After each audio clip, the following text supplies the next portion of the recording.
लोहे का स्वाद लोहार से मत पूछो, उस घोड़े से पूछो जिसके मुंह में लगाम है।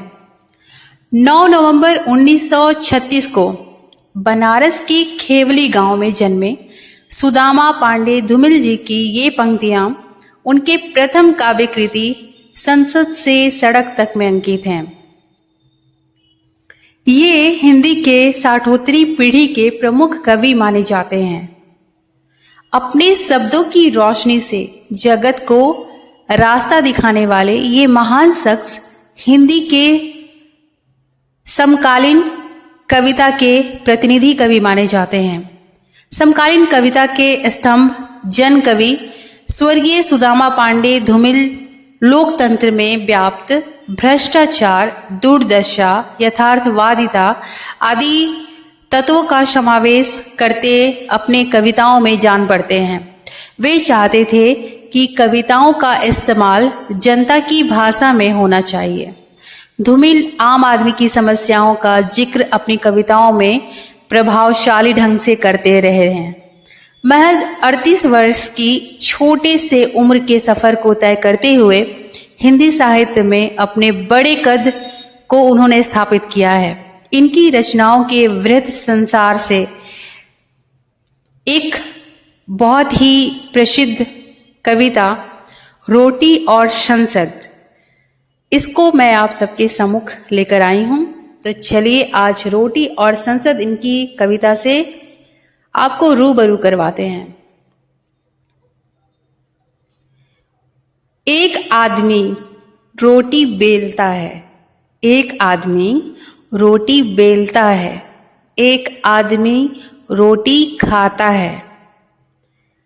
एक तीसरा आदमी भी है जो न रोटी बेलता है न रोटी खाता है, वह सिर्फ रोटी से खेलता है। मैं पूछता हूं ये तीसरा आदमी कौन है? मेरे देश की संसद मौन है। अर्थात संसद अर्थात राजनीति से जुड़े प्रत्येक व्यक्ति का मूल मंत्र यही बन चुका है, आज हम भ्रष्टन के और भ्रष्ट हमारे, यही वाला नियम बन चुका है। संवादात्मक और व्यंग्यात्मक शैली में लिखी धूमिल की कविताओं का केंद्र सदैव आदमी रहा है, साधारण आदमी। बार बार कविताओं को पढ़ते हुए हमारे आसपास आम आदमी की जो समस्याएं हैं वो उभर कर हमारे सामने आती हैं।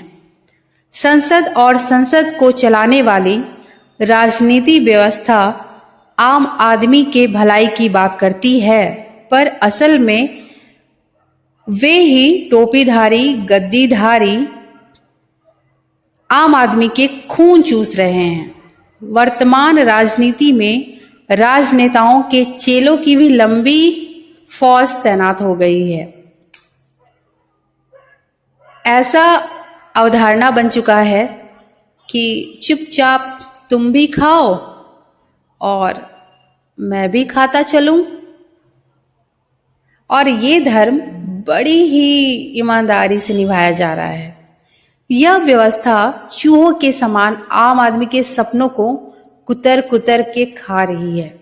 धूमिल की कविताओं में ऐसी स्थितियों के विरोध में आक्रोश है। बार बार आह्वान कर कवि आदमी की कमजोरियों पर उंगली रखकर चेतित करने का प्रयास कर रहा है। अर्थात आम आदमी के सामने धूमिल की कविता जीवन सत्य को उघाड़ कर रख देती है।